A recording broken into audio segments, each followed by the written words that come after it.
Hello friends, welcome to my channel. So अगर आप कर रहे हैं उत्तराखंड LT इंग्लिश 2024 की तैयारी और अगर आपको करना है क्वालिफाई ये एग्ज़ाम, तो बिना देर किए सब्सक्राइब करिए इस चैनल को और शेयर कीजिए अपने फ्रेंड्स के साथ में, क्योंकि इस चैनल पर आपको मिलती है इंग्लिश से रिलेटेड जितने भी टीचिंग एग्ज़ाम्स हैं उनकी तैयारी करने के लिए खूब सारा कंटेंट। सो फ्रेंड्स, इसी के साथ मैं आपके साथ शेयर कर रही हूँ अपनी mail ID. Already about section में आप जाएंगे तो आपको मिल जाएगी, और टेलीग्राम लिंक कुछ लोगों को नहीं मिलता है, इसलिए मैं फिर से यहाँ पर एक बार शेयर कर दे रही हूँ, क्योंकि यहाँ पर आप मेल कर सकते हैं मुझे, अपनी प्रॉब्लम्स अपने मेल के थ्रू भेज सकते हैं, और टेलीग्राम लिंक पे आपको इन क्लासेस का लिंक मिल जाएगा, और भी कई इंपॉर्टेंट PDFs और नोट्स जो हैं वो आपको टेलीग्राम चैनल पे मिल जाएंगे। सो फ्रेंड्स, यहाँ पर वीडियो शुरू करने से पहले एक ज़रूरी इन्फॉर्मेशन है उन स्टूडेंट्स के लिए जिन्हें वीडियोस नहीं मिल पा रहे हैं। आप यहाँ चैनल पे जाएं और चैनल पे वीडियोस में जाएंगे तो आपको डायरेक्टली सभी वीडियोस जो मैं बनाती हूँ वो मिल जाएंगे। इसके सिवा आप टेलीग्राम ज्वाइन कर सकते हैं, और अगर आपको पूरा कोर्स चाहिए तो आप यहाँ पर प्लेलिस्ट में जाएँ। प्लेलिस्ट में मैंने सभी यूनिट्स के हिसाब से प्लेलिस्ट बनाई है, जिनमें कुछ कुछ वीडियोस ऐड कर दिए हैं और कुछ कुछ मैं लगातार ऐड कर रही हूँ। सो दोनों कोर्सेज यहाँ पर अवेलेबल हैं। डिटेल्ड कोर्स भी है आपका यूनिट वाइज, और MCQ कोर्स भी चल रहा है। सो जहाँ पर आपको दिखेगा UKLT English MCQ course unit 3, तो यहाँ पर आपको यूनिट 3 के वीडियोस मिल जाएंगे, और जहाँ आपको दिख रहा है डिटेल्ड कोर्स तो वहाँ पर आपको डिटेल्ड वीडियोस मिलेंगे। फॉर एग्जाम्पल, जैसे मैं दिखाती हूँ, यहाँ पर आपको UKLT English detail course 2024 unit 4 लिखा हुआ है। इसमें 5 वीडियोस ऐड कर रखे हैं, तो इसे आप ओपन करेंगे तो इसमें आपको 5 वीडियोस मिल जाएंगे। Renaissance, metaphysical poets, neo classical, romanticism और मॉडर्निज्म पे। सो इस तरीके से इसमें और वीडियोस ऐड मैं करते रहूँगी, तो आप लोग देख सकते हैं। और अगर आप MCQ कोर्स देखेंगे सेम यूनिट का, यहाँ पर इसी के नीचे है यूनिट 3 का MCQ कोर्स 2024, तो इससे आप क्लिक करेंगे तो यहाँ पर आपको MCQ कोर्स देखने को मिलेगा। तो जैसे आपको इसे क्लिक करके दिखा रही हूँ मैं, यहाँ आपको MCQ वाले वीडियो मिल जाएंगे, और ये मैं ऐड करते जा रही हूँ। तो आप लोग डायरेक्टली प्लेलिस्ट पे जाकर सर्च करके सभी यूनिट्स जितनी बन चुकी हैं अभी तक उन्हें देख सकते हैं, रिवाइज कर सकते हैं। बाकी मैं ऐड करते जा रही हूँ। सो फ्रेंड्स, इसी के साथ शुरू करते हैं आज का वीडियो। सो फ्रेंड्स, हमारा आज का टॉपिक है क्लाइमेक्स। आज हम जानेंगे कि क्लाइमेक्स क्या होता है, लैंग्वेज में क्लाइमेक्स क्या है, और ड्रामा में क्लाइमेक्स क्या है। So without much ado, let's start this video. So सबसे पहले हम देखते हैं क्लाइमेक्स वर्ड का मीनिंग क्या है और ये कहाँ से लिया गया है। The word climax is derived from Greek word klimax meaning ladder और staircase. So climax word Greek word klimax से डिराइव्ड है, और इसका मीनिंग होता है लैडर या स्टेयरकेस, यानी इसका मतलब होता है सीढ़ी, या आप कह सकते हैं कि एक चढ़ाव या राइज होना, या किसी भी चीज़ का ऊपर की तरफ जाना। ये क्लाइमेक्स का मीनिंग है। सो अब हम देखते हैं लैंग्वेज में क्लाइमेक्स का क्या मतलब है।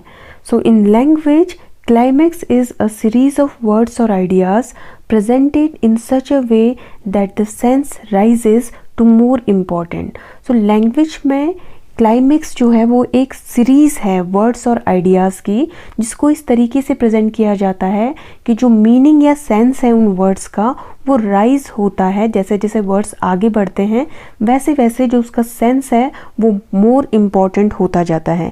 यानी कि जैसे जैसे आप वर्ड्स की सीरीज़ को पढ़ते जाएंगे एक राइज या चढ़ाव सा आपको उसकी मीनिंग में महसूस होगा। It gives heightening effect from unimportant to important, यानी कि अनइम्पॉर्टेंट से आपको जो वर्ड्स हैं वो मोर इम्पॉर्टेंट लगने लगेंगे, तो तब आप कह सकते हैं कि यहाँ पर क्लाइमेक्स का इस्तेमाल हुआ है। एग्जाम्पल से समझते हैं। जैसे कि आप देख सकते हैं ये लाइन है अल्फ्रेड टेनिसन की, जहाँ पर वो कह रहे हैं to strive, to seek, to find and not to yield, यानी कि कोशिश करो, तलाश करो, ढूंढो, बट झुको मत। और यहाँ पर दूसरा एग्जाम्पल आप देख सकते हैं, एक और सेंटेंस है आई केम, आई सॉ, आई कनकर्ड, मैं आया, मैंने देखा, और फिर मैंने विजय प्राप्त की, मैंने जीता। तो यहाँ पर आप देख रहे हैं कि जो वर्ड्स हैं जैसे ही आगे बढ़ते जा रहे हैं एक राइज, एक चढ़ाव सा उनकी मीनिंग जो है वो मोर इम्पॉर्टेंट होते जा रही है। सो यही आप कहेंगे कि लैंग्वेज में क्लाइमेक्स है। सो अब हम देखते हैं कि ड्रामा में क्लाइमेक्स क्या है। The climax is a turning point और the moment of highest tension and emotional intensity in the plot. So जब किसी प्लॉट या स्टोरी को पढ़ते समय एक ऐसा हाईएस्ट टेंशन या इमोशनल इंटेंसिटी का मोमेंट या क्षण आ जाता है जहाँ से स्टोरी एक अलग टर्निंग पॉइंट यानी कि एक नया मोड़ ले लेती है, उसे हम क्लाइमैक्स कहते हैं। It is the peak of the stories conflict, यानी स्टोरी में जो कैरेक्टर्स के बीच में कॉन्फ्लिक्ट या संघर्ष होता है उसका पीक या उसका चरम बिंदु है climax, where the protagonist faces his most significant challenge, जहाँ पर प्रोटागोनिस्ट यानी कि हीरो को अपना सबसे बड़ा सबसे महत्वपूर्ण चैलेंज का सामना करना पड़ता है, और या मेक्स अ क्रूशियल डिसीजन, या फिर जो हीरो है प्रोटागोनिस्ट है उसको एक ऐसा महत्वपूर्ण डिसीजन लेना पड़ता है that determines the outcome of the narrative, जो डिटरमाइन करता है या निर्धारित करता है कि स्टोरी आगे कौन सा मोड़ लेगी। Climax is often preceded by rising action. So climax जो है वो किसी भी प्लॉट या स्टोरी में राइजिंग एक्शन के बाद आता है, where tension and stakes escalate, जहाँ पर टेंशन जो है वो बहुत ज़्यादा एस्केलेट हो जाती है यानी कि बढ़ जाती है, and followed by falling action, और क्लाइमैक्स के बाद आता है falling action, where conflicts are resolved and loose ends are tied up, जहाँ पर कॉन्फ्लिक्ट्स यानी कि जो संघर्ष है या टेंशन है वो सब रिजॉल्व हो जाती है, ख़त्म हो जाती है, और जो प्लॉट है उसके जो लूज एंड्स हैं वो टाइड अप हो जाते हैं, यानी कि प्लॉट या स्टोरी कंप्लीट हो जाती है। तो यहाँ हम डायग्राम से समझते हैं कि राइजिंग एक्शन और फॉलिंग एक्शन क्या है। कोई भी स्टोरी या प्लॉट एक्सपोजिशन से स्टार्ट होता है और उसके बाद इसमें स्टोरी में धीरे धीरे घटनाएं आगे बढ़ते रहती हैं, सो उसे हम कहते हैं राइजिंग एक्शन। और उसके बाद एक चरम बिंदु आता है जिसे हम कहते हैं क्लाइमैक्स सीन किसी भी स्टोरी का, और इस क्लाइमैक्स के बाद जो रीडर्स या ऑडियंस होते हैं उन्हें पता चल जाता है कि स्टोरी आगे कौन सा टर्न लेने वाली है। सो यहाँ से फॉलिंग एक्शन स्टार्ट होता है जहाँ से ऑडियंस को पता चल जाता है कि अब स्टोरी में आगे क्या चेंज होगा, और ये फॉलिंग एक्शन के बाद आता है डिनूमेंट। सो डिनूमेंट मतलब होता है कि जहाँ पर स्टोरी का जो कॉन्फ्लिक्ट है, जो द्वंद्व है, उसका समाधान होता है और स्टोरी जो है अपने अंतिम परिणाम यानी कि समाप्ति की ओर बढ़ती है। सो अब हम एग्जाम्पल से समझते हैं क्लाइमैक्स को। विलियम शेक्सपियर के प्ले मैकबेथ में क्लाइमैक्स सीन आता है एक्ट 3 सीन 4 में, जिसे हम बैंक्वेट सीन भी कहते हैं। So during this scene Macbeth is hosting a feast for his guest when the ghost of Banquo whom Macbeth had murdered appears at the banquet table।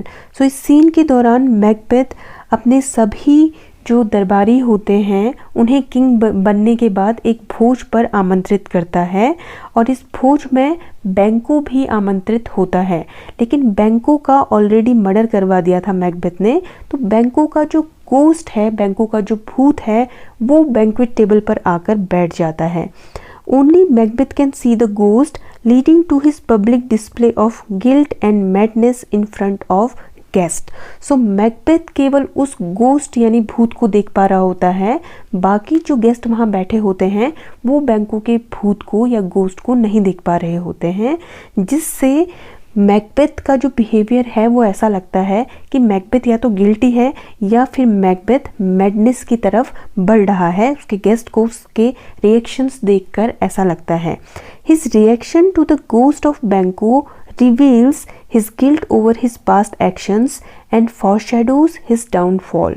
So Macbeth का जो reaction होता है बैंको के ghost को देखकर, वो ये रिवील कर देता है, सबको ये प्रदर्शित कर देता है कि जो मैकबेथ है उसने पास्ट में कोई ना कोई गलती की है या वो गिल्टी है किसी ना किसी गलत काम, यानी कि जो उसने किंग का मर्डर किया था, किंग डंकन का, उसका जो गिल्ट है वो वहाँ पर प्रदर्शित होने लगता है।